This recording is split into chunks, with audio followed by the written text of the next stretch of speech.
नमस्कार। हमारे YouTube channel कला लेखन पर आपका हार्दिक स्वागत और अभिनंदन है। टीजीटी पीजीटी कला प्रैक्टिस सेट की श्रृंखला में आज हम द्वितीय सेट पर चर्चा करेंगे। आशा करते हैं ये जो प्रश्नों पर हम चर्चा कर रहे हैं ये परीक्षा की दृष्टि से आपके लिए उपयोगी होंगे, कहीं ना कहीं आपकी तैयारी में सहायक सिद्ध होंगे। आपका अधिक न समय लेते हुए शुरू करते हैं आज का वीडियो। पहला प्रश्न है, कला के क्षेत्र में राष्ट्रीय पुरस्कार कौन सी संस्था प्रदान करती है? ललित कला अकादमी दिल्ली। दूसरा विकल्प है मानव संसाधन विकास मंत्रालय भारत सरकार। तीसरा विकल्प है राज्य ललित कला अकादमी उत्तर प्रदेश। चौथा है राष्ट्रीय आधुनिक कला संग्रहालय। इसका सही आंसर है पहला विकल्प ललित कला अकादमी। ललित कला अकादमी देश के कलाकारों की कृतियाँ आमंत्रित करती है और उसे प्रदर्शित करती है। उनकी श्रेष्ठ कलाकृतियों को राष्ट्रीय पुरस्कार से सम्मानित करती है, इसलिए इसका पहला विकल्प सही है। अगला प्रश्न है, मुगल शैली किस शासक के समय अपने पूर्ण लक्षणों में आई? विकल्प हैं बाबर, हुमायूं, अकबर, जहांगीर। इसका सही आंसर है विकल्प संख्या 3 अकबर। क्यों? हुमायूं के समय हुमायूं के समय चित्रण प्रारंभ हुआ था, परंतु मुगल शैली वाली विशेषताएं अकबर के समय में ही आई। हुमायूं के काल में जो भी चित्र बने उन पे फारसी शैली का प्रभाव अत्यधिक मात्रा में दिखाई देता है, परंतु अकबर के समय में भारतीय शैली से मिलकर फारसी शैली एक नवीन स्वरूप को धारण करती है जो मुगल शैली के नाम से जानी जाती है, इसलिए तीसरा विकल्प इसका सही है। अगला प्रश्न है, किस प्रकार के रंगों में माध्यम का अभाव पाया जाता है? पहला विकल्प है जल रंग, दूसरा है तेल रंग, तीसरा है पेस्टल, चौथा है एक्रेलिक। इसका सही आंसर है पेस्टल रंग, क्योंकि पेस्टल रंगों में माध्यम का अभाव पाया जाता है। ये सीधे लेके धरातल पर लगाए जाते हैं। बाकी जल रंग में जल माध्यम का कार्य करता है, तेल में तेल रंग माध्यम का कार्य करता है, एक्रेलिक में जल जो है माध्यम का कार्य करता है। पेस्टल ही एक ऐसा माध्यम है जिसमें कलर है जिसमें माध्यम का अभाव पाया जाता है। अगला प्रश्न है, समीक्षावाद का प्रारंभ किया? पहला विकल्प है रामचंद्र शुक्ल, दूसरा NC मेहता, तीसरा आनंद कुमार स्वामी, चौथा है प्रताप नारायण मिश्र। इसका सही आंसर है रामचंद्र शुक्ल। रामचंद्र शुक्ल का संबंध बनारस हिंदू विश्वविद्यालय के दृश्य कला विभाग से रहा है और इन्होंने समीक्षावाद नाम से एक पुस्तक भी लिखी है। अगला प्रश्न है, चंबा को जाना जाता है? पहला विकल्प है टेराकोटा के पात्रों के लिए, दूसरा है कालीन के लिए, तीसरा है नक्काशी के लिए, चौथा है रूमालों के लिए। इसका सही विकल्प है 4 रूमालों के लिए।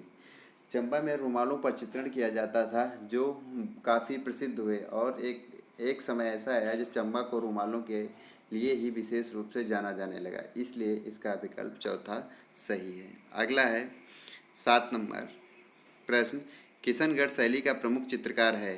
पहला विकल्प है निहाल चंद, दूसरा है नागरीदास, तीसरा है मुहूर्त ध्वज निहाल चंद, चौथा है साहबदीन।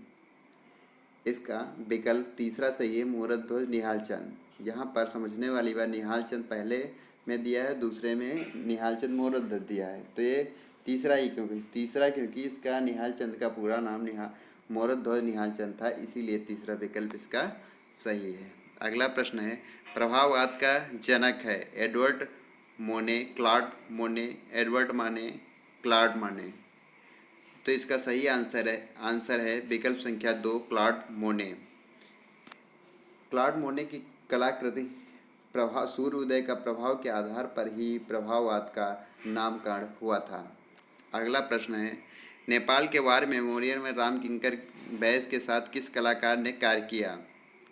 विकल्प संख्या 1 है धनराज भगत, 2 है शंको चौधरी, 3 धनपाल, चौथा नागजी पटेल। इसका सही आंसर है शंको चौधरी। शंको चौधरी के गुरु रामकिंकर बैस से जो शांति निकेतन में अध्यापन कराते थे, इन्हीं के साथ नेपाल जाने का अवसर मिला और वहाँ पर वार मेमोरियल में इन्होंने कार्य किया। अगला प्रश्न है, मैं और मेरा गांव चित्र किसने बनाया था? मार्क सहगल, मीरो, लीजे, डाली। मैं और मेरा गांव चित्र मार्क सहगल ने बनाया था, इसलिए विकल्प संख्या 1 सही है। अगला प्रश्न है, बादलों का नाटकीय चित्रण किस शैली में हुआ? यहाँ पर आप सही कर लीजिएगा, टाइपिंग में मिसप्रिंट हो गया है। पहला विकल्प है हड़ौती, ढूंढारी, मारवाड़ी, मेवाड़। इसका सही विकल्प है हड़ौती। राजस्थानी शैली को 4 भागों में बांटा गया है, फिर इसके उपभाग हैं। तो हड़ौती जो है चौथा, हड़ौती जो है राजस्थान का पार्ट, इसमें जो है बादलों का नाटकीय चित्रण किया गया था। विकल्प संख्या 1 सही है। अगला प्रश्न है, मोहनजोदड़ो से महात्मा गांधी तक क्या है? चित्र, मूर्ति, छापा, म्यूरल। ये म्यूरल है, इसका निर्माण जतिन दास ने कराया था। राजेंद्र प्रसाद किस विधा के लिए जाने जाते हैं? वाश, पहला विकल्प है वाश, दूसरा है टेम्परा, तीसरा है टच वर्क, चौथा है म्यूरल। इसका सही आंसर है वाश, पहला विकल्प सही है। राजेंद्र प्रसाद को वाश चित्रण के लिए जाने जाते हैं, या उत्तर प्रदेश के सबसे प्रतिष्ठित वाश चित्रकार हैं। अगला प्रश्न है, बी.एन. आर्य का सांवरी चित्र किस माध्यम में है? पहला है वाश, दूसरा है टेम्परा, तीसरा है आयल, चौथा है पोस्टर। इसका सही आंसर है वाश। ये परीक्षा की दृष्टि से काफ़ी महत्वपूर्ण चित्र है, कई परीक्षाओं में पूछा भी जा चुका है। यह चित्र इलाहाबाद संग्रहालय में संग्रहित है। बी.एन. आर्य का भी उत्तर प्रदेश से संबंध रहा है।